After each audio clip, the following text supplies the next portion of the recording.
समस्त को चॉकलेट आपको स्वागत। ये वीडियोटी मु चॉकलेट आप रे प्रस्तुत करछे। तुम मैंने वर्तमान यह को देख।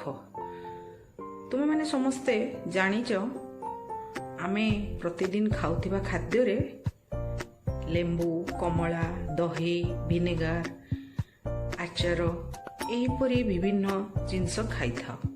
ताहाको खाइला बेले आम पाटी को खट्टा लगे।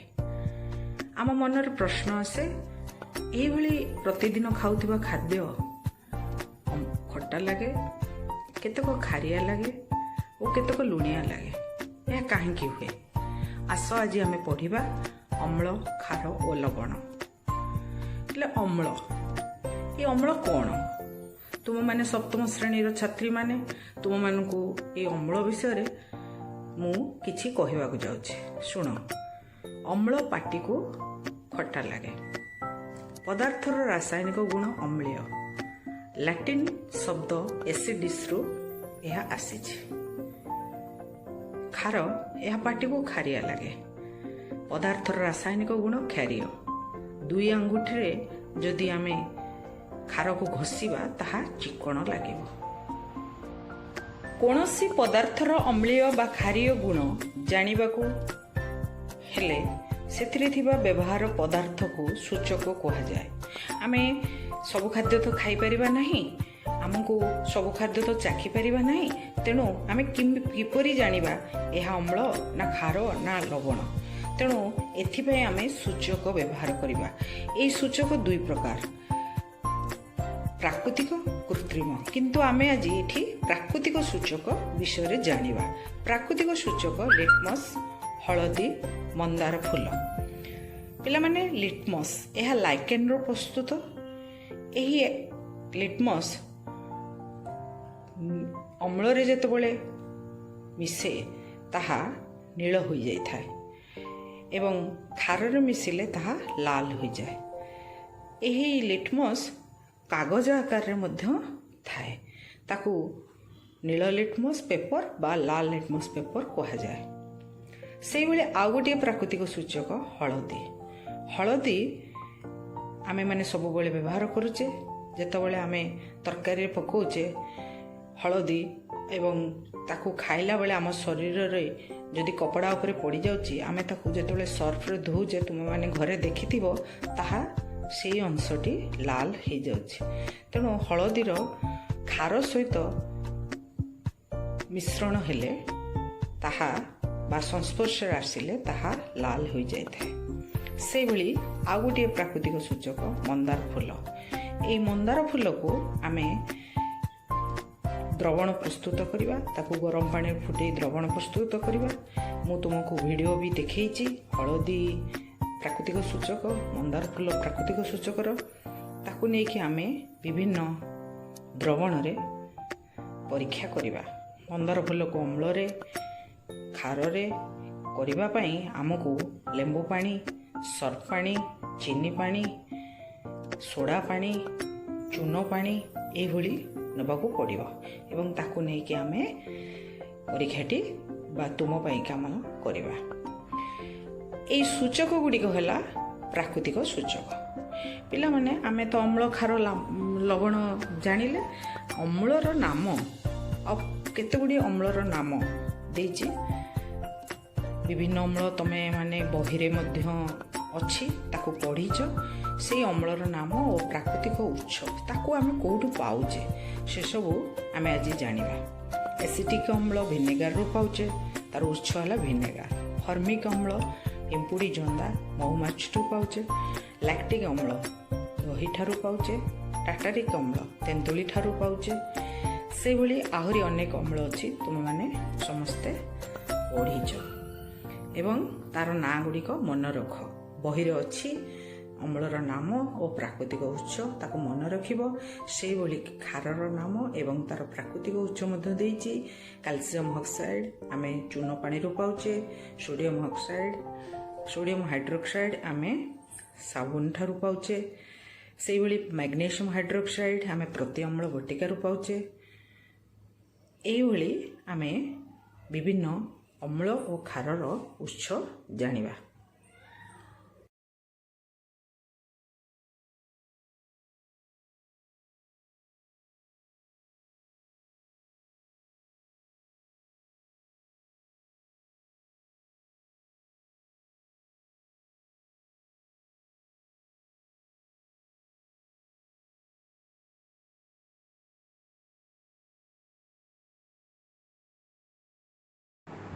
ପିଲାମାନେ, ଆଜି ଆମେ ପଢ଼ିବା ପ୍ରାକୃତିକ ସୂଚକ ମନ୍ଦାର ଫୁଲ। ଏଇ ମନ୍ଦାର ଫୁଲକୁ ମୁଁ ଗରମ ପାଣିରେ ପକାଇ ଅଧଘଣ୍ଟା ପରେ ଏହି ମନ୍ଦାର ଫୁଲରୁ ଦ୍ରବଣ ପ୍ରସ୍ତୁତ କରିଛି। ଏହାର ରଙ୍ଗ ତୁମମାନେ ଦେଖୁଥିବ, ଗ୍ଲାସରେ ମୁଁ এই ଦ୍ରବଣଟିକୁ ରଖିଛି। ତୁମକୁ ଯେଉଁ ଶିକ୍ଷଣ ଫର୍ଦ୍ଦରେ ଦିଆହେଇଛି ସେଇଭଳି ଆମେ ତୁମ ପାଇଁ କାମ ସାହାଯ୍ୟରେ କରିପାରିବା। এই ଦ୍ରବଣକୁ ନେଇ ପ୍ରାକୃତିକ ସୂଚକ ଭାବରେ ପରୀକ୍ଷା କରିବା। ପ୍ରଥମେ ଅମ୍ଳୀୟ ପଦାର୍ଥରେ এই ଦ୍ରବଣକୁ ମିଶାଇବା। ଏଥିରୁ ମୁଁ ନେଇକରି ଦ୍ରବଣରେ ମିଶାଉଛି। ଦେଖ,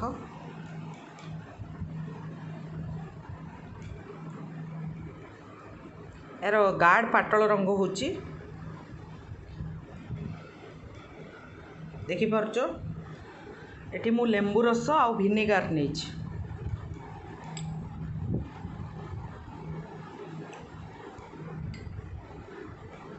ଲେମ୍ବୁ ରସରେ ଦେଖ ମୁଁ ମନ୍ଦାର ଫୁଲର ଦ୍ରବଣକୁ ମିଶାଇଛି, ରଙ୍ଗ ପରିବର୍ତ୍ତନ ହୋଇଛି। ତେଣୁ ଏହି ପଦାର୍ଥଟି ଅମ୍ଳୀୟ ବୋଲି ଆମେ ଜାଣିଲେ। ଅମ୍ଳୀୟ ପଦାର୍ଥ ମନ୍ଦାର ଫୁଲ ଦ୍ରବଣ ସଂସ୍ପର୍ଶରେ ଆସି ଗାଢ଼ ପାଟଳ ରଙ୍ଗରେ ପରିବର୍ତ୍ତନ ହେଲା। ସେହିଭଳି ମୁଁ ସର୍ଫ ପାଣିରେ ଏହାକୁ ମିଶାଇବି। ଦେଖିପାରୁଛ ସମସ୍ତେ, ଏହା ସବୁଜ ରଙ୍ଗରେ ପରିବର୍ତ୍ତନ ହେଉଛି। ସର୍ଫ ପାଣି ଆମେ ଏଠି ନେଇଛି। ସର୍ଫ ପାଣି, ଏଠି ଖାଇବା ସୋଡ଼ା ଦ୍ରବଣ, ଭିନେଗାର, ଲେମ୍ବୁ ରସ ଦ୍ରବଣ, ଲୁଣ ପାଣି, ଚିନି ପାଣି, ମୁଁ ଏଇ 6ଟି ଯାକ ନେଇଛି। ତୁମ ପାଇଁ କାମ ଯେଉଁ ଦେଇଛି ତୁମର ଶିକ୍ଷଣ ଫର୍ଦ୍ଦରେ, ସେଥିରେ ଯେଉଁ ଦ୍ରବଣ ଗୁଡ଼ିକ ନେଇଛି ତା ମଧ୍ୟରୁ ମୋ ପାଖରେ ଚୂନ ପାଣି ନାହିଁ। ଆଉ ସବୁଥିରେ ମୁଁ ମନ୍ଦାର ଫୁଲର ଦ୍ରବଣକୁ ଭଲ ଭାବରେ ଦେଖ। ମନ୍ଦାର ଫୁଲରେ ମୁଁ କେମିତି ପ୍ରସ୍ତୁତ କରିଛି, ଗରମ ପାଣି ପକାଇକି ମନ୍ଦାର ଫୁଲକୁ ଗରମ ପାଣି ପକାଇକି ଦ୍ରବଣକୁ ପ୍ରସ୍ତୁତ କରିଛି। ତାର ରଙ୍ଗ କେତେ ବଢ଼ିଆ ହେଇଛି, ଗାଢ଼ ପାଟଳ ରଙ୍ଗ, pink colour, light pink colour ହେଇଛି। ଦେଖ, ବର୍ତ୍ତମାନ ସର୍ଫ ପାଣି ସବୁଜ ରଙ୍ଗରେ ପରିଣତ ହେଲା। ତେଣୁ ଏହା ଖାର। ଖାର ମନ୍ଦାର ଫୁଲ ସୂଚକରେ ମନ୍ଦାର ଫୁଲ ସହିତ ସଂସ୍ପର୍ଶରେ ଆସି, ମନ୍ଦାର ଫୁଲର ଦ୍ରବଣ ସଂସ୍ପର୍ଶରେ ଆସି ସବୁଜ ରଙ୍ଗରେ ପରିଣତ ହେଲା। ତାପରେ ମୁଁ ନେଇକି ମିଶାଇବି ଖାଇବା ସୋଡ଼ାରେ। ଏଠି ମଧ୍ୟ ଦେଖିପାରୁଛ ରଙ୍ଗ ପରିବର୍ତ୍ତନ ହେଉଛି। କିନ୍ତୁ ମୁଁ ଲୁଣ ପାଣିରେ ଏହି ଦ୍ରବଣକୁ ମିଶାଇବି। ଆମେ ଯେମିତି ଲିଟମସ୍ ଆଉ ହଳଦୀ କରିଥିଲେ ସେଇଭଳି ଏହାକୁ କରିବା। ଚିନି ପାଣି, ଲୁଣ ପାଣିରେ ରଙ୍ଗ ପରିବର୍ତ୍ତନ ହେଉନାହିଁ, କାରଣ ଏହା ପ୍ରଶମିତ ଦ୍ରବଣ। ଆମେ ଏହାକୁ ଏହିଭଳି ଭାବରେ ନେଇକରି ତୁମ ପାଇଁ କାମ ସାହାଯ୍ୟରେ କରିପାରିବା। ଏହା ହେଲା ପ୍ରାକୃତିକ ସୂଚକ ମନ୍ଦାର ଫୁଲ। ତେଣୁ ଏଥିରୁ ଆମେ କ'ଣ ଜାଣିଲେ ନା, ପ୍ରାକୃତିକ ସୂଚକ ମନ୍ଦାର ଫୁଲରେ ପ୍ରସ୍ତୁତ ଦ୍ରବଣ ଖାର ସହିତ ମିଶିଲେ ସବୁଜ ରଙ୍ଗ ହୋଇଥାଏ। କ୍ଷାରୀୟ ପଦାର୍ଥ ସହିତ ମିଶିଲେ ତାହା ସବୁଜ ରଙ୍ଗରେ ପରିବର୍ତ୍ତନ ହୁଏ। ସବୁଜ ରଙ୍ଗ ଦେଖ, ସର୍ଫ ପାଣି ଖାର, ସବୁଜ ରଙ୍ଗ ହୋଇଗଲା। ସେହିଭଳି ଲେମ୍ବୁ ପାଣି ଗାଢ଼ ପାଟଳ ରଙ୍ଗ ହୋଇଗଲା। ତେଣୁ ଏହା ଅମ୍ଳୀୟ। କିନ୍ତୁ ଚିନି ପାଣିରେ କୌଣସି ପରିବର୍ତ୍ତନ ହେଲା ନାହିଁ, ଏହା ପ୍ରଶମିତ ଦ୍ରବଣ। ପିଲାମାନେ, ଏଇଠି ଆଜି ଯେଉଁ ଅମ୍ଳ ଖାର ଲବଣରେ ଆମେ ପଢ଼ିବା ପ୍ରାକୃତିକ ସୂଚକ ହଳଦୀ, ତୁମ ଶିକ୍ଷଣ ଫର୍ଦ୍ଦରେ ଦେଇଛି। ହଳଦୀ ଏକ ପ୍ରାକୃତିକ ସୂଚକ। ତାକୁ ଆମେ ଘରେ ଏଇଭଳି ଗୋଟିଏ ପରୀକ୍ଷା କରି ମଧ୍ୟ ଦେଖିପାରିବା ହଳଦୀ କିପରି ଏକ ସୂଚକ ପଦାର୍ଥ। ବର୍ତ୍ତମାନ ଗୋଟେ କାଚ ଗିନାରେ ମୁଁ 2-3 ଚାମଚ ହଳଦୀ ନେଇକି ତାର ଦ୍ରବଣ ପ୍ରସ୍ତୁତ କରିଛି। ଏହି ହଳଦୀ ଦ୍ରବଣକୁ ମୁଁ ବିଭିନ୍ନ ଦ୍ରବଣରେ ମିଶାଇ ପରୀକ୍ଷା କରିବି ଏବଂ ଜାଣିପାରିବି କେଉଁ ପଦାର୍ଥ କ୍ଷାର ଓ କେଉଁ ପଦାର୍ଥ ଅମ୍ଳ।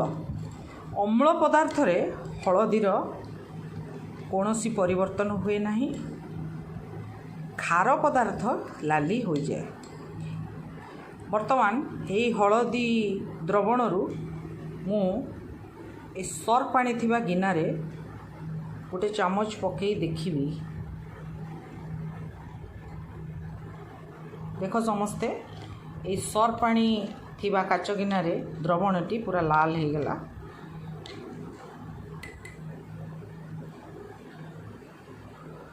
ଏହି ଦ୍ରବଣକୁ ଆଉ ଗୋଟିଏ ପାଣିରେ ମୁଁ ନେଇଛି, ଯେଉଁଥିରେ କି ତୁମର ପ୍ରଶମିତ ଦ୍ରବଣ ଚିନି ପାଣି,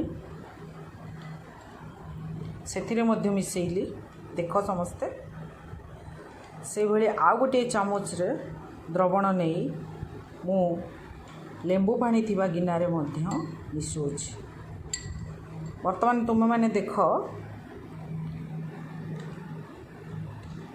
এই ଯେଉଁ ସର୍ ପାଣି ଥିବା ଦ୍ରବଣଟି ପୁରା ଲାଲ ଦେଖାହେଉଛି।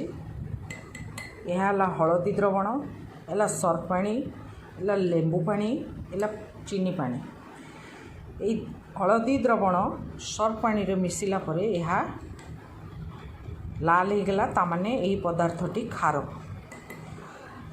ଲେମ୍ବୁ ପାଣିରେ ମିଶାଇଲା ପରେ ତା'ର ରଙ୍ଗ ପରିବର୍ତ୍ତନ ହେଲା ନାହିଁ, ସେହି ହଳଦିଆ ରଙ୍ଗ ରହିଲା, ତାମାନେ ଏହା ଅମ୍ଳ। ବର୍ତ୍ତମାନ ଚିନି ପାଣି କିମ୍ବା ଲୁଣ ପାଣି ନେଇ ମଧ୍ୟ ଆମେ ପରୀକ୍ଷା କରିପାରିବା। ଚିନି ପାଣି ମୁଁ ବର୍ତ୍ତମାନ ଏଇଠି ନେଇଛି। ଦେଖ, ଏହା ପ୍ରଶମିତ ଦ୍ରବଣ, ତେଣୁ ଏଥିରେ କିଛି ଅମ୍ଳୀୟ ବା କ୍ଷାରୀୟର ପରିବର୍ତ୍ତନ ହେଲା ନାହିଁ। ସେହିଭଳି ଏହି ହଳଦୀ ଦ୍ରବଣକୁ ଆମେ ଗୋଟିଏ ଧଳା ସାଧା କାଗଜରେ ଲଗେଇକିରି ତାକୁ ଶୁଖେଇକି ତାକୁ ଖଣ୍ଡ ଖଣ୍ଡ କରି କାଟିବା ଏବଂ ବିଭିନ୍ନ ଦ୍ରବଣ ନେଇ ତୁମ ଶିକ୍ଷଣ ପତ୍ରରେ ଯେଉଁ ଦ୍ରବଣ ଗୁଡ଼ିକ ଲେଖା ହେଇଛି, ଚୂନ ପାଣି, କାଚ ସଫା ପାଣି, ସାବୁନ ପାଣି, ତାପରେ ସର୍ ପାଣି, ଏଇଥିରେ ବୁଡ଼େଇକିରି ଆମେ ଜାଣିପାରିବା। ସେ କାଗଜକୁ ବୁଡ଼େଇଲା ପରେ ସେ କାଗଜଟି ଲାଲ ହେଇଯିବ, ହଳଦୀ ରଙ୍ଗ ଥିବା କାଗଜଟି। ସେଥିରୁ ଜାଣିପାରିବା ଯେ ହଳଦୀ କ୍ଷାରକୁ ରାସାୟନିକ ପ୍ରତିକ୍ରିୟା କରି ହଳଦୀ ଏକ ପ୍ରାକୃତିକ ସୂଚକ, ତା କ୍ଷାର ସାଙ୍ଗରେ ମିଶି ଲାଲ ହେଇଯାଉଛି। ଏଥିରୁ ଜାଣିପାରିବା କେଉଁ ପଦାର୍ଥ କ୍ଷାର, କେଉଁ ପଦାର୍ଥ କ୍ଷାର ନୁହେଁ। ବର୍ତ୍ତମାନ ହଳଦୀ ଦ୍ରବଣ ଲଗା ଧଳା କାଗଜକୁ ନେଇକି ଚୂନ ପାଣିରେ ଦେଖିବା କ'ଣ ତା'ର ପରିବର୍ତ୍ତନ ହେଉଛି।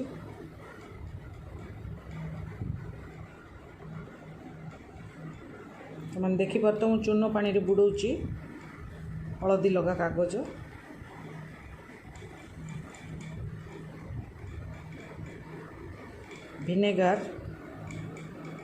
ଭିନେଗାରରେ ମୁଁ ମଧ୍ୟ ବୁଡ଼େଇଲି।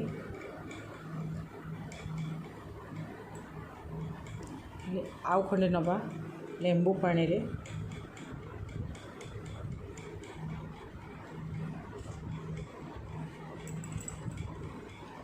ଚିନି ପାଣିରେ। ଦେଖ, ଚୂନ ପାଣି, ଭିନେଗାର, ଲେମ୍ବୁ ପାଣି, ଚିନି ପାଣି ଏବଂ ସର୍ ପାଣିରେ ମୁଁ ହଳଦୀ ଲଗା କାଗଜ ବୁଡ଼େଇଲି। ଦେଖ, କାଗଜର ରଙ୍ଗ ପରିବର୍ତ୍ତନ ହେଲା। ତାମାନେ ଏଠି ଯେତିକି ଦ୍ରବଣ ମୁଁ ରଖିଛି ତା ମଧ୍ୟରେ ସର୍ ପାଣିଟି ଦ୍ରବଣଟି କ୍ଷାର। ଏହାର ରଙ୍ଗ ପରିବର୍ତ୍ତନ ହୋଇଗଲା, ହଳଦିଆ ରଙ୍ଗରୁ ନାଲି ରଙ୍ଗ ହେଲା।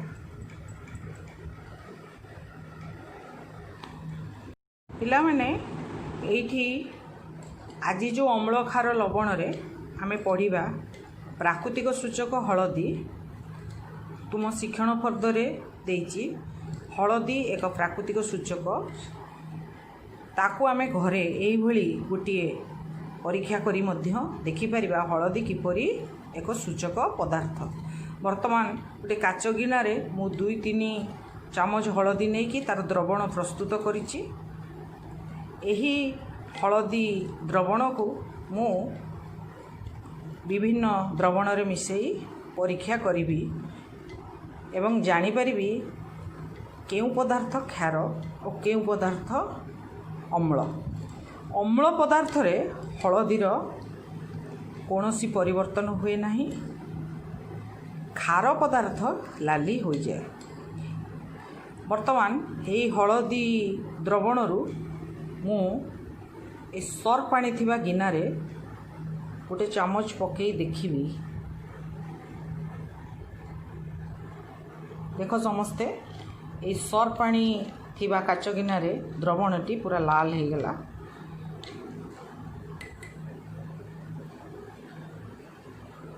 ଏହି ଦ୍ରବଣକୁ ଆଉ ଗୋଟିଏ ପାଣିରେ ମୁଁ ନେଇଛି, ଯେଉଁଥିରେ କି ତୁମର ପ୍ରଶମିତ ଦ୍ରବଣ ଚିନି ପାଣି, ସେଥିରେ ମଧ୍ୟ ମିଶାଇଲି।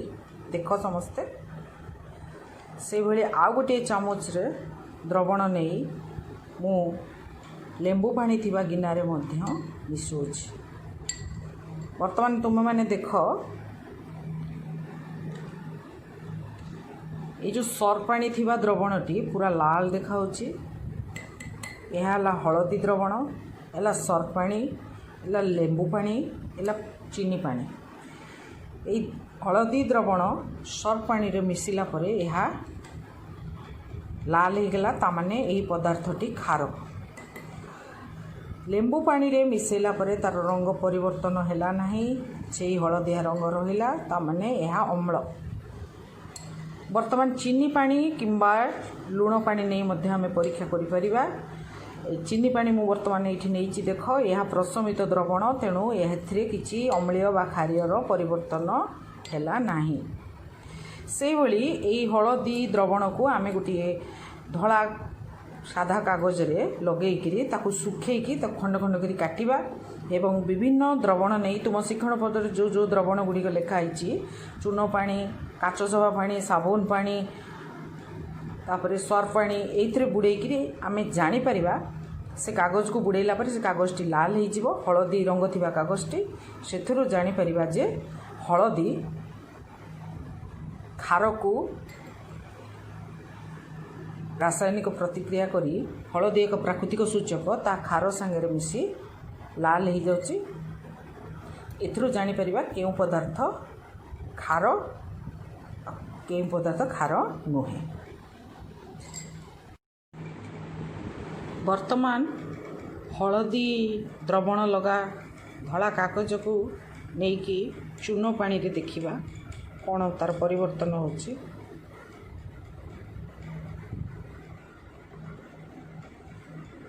ସେମାନେ ଦେଖିପାରୁଥିବ, ମୁଁ ଚୂନ ପାଣିରେ ବୁଡ଼ଉଛି ହଳଦୀ ଲଗା କାଗଜ।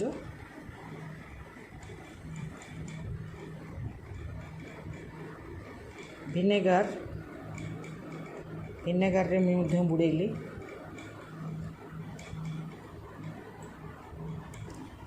ଆଉ ଖଣ୍ଡେ ନେବା ଲେମ୍ବୁ ପାଣିରେ।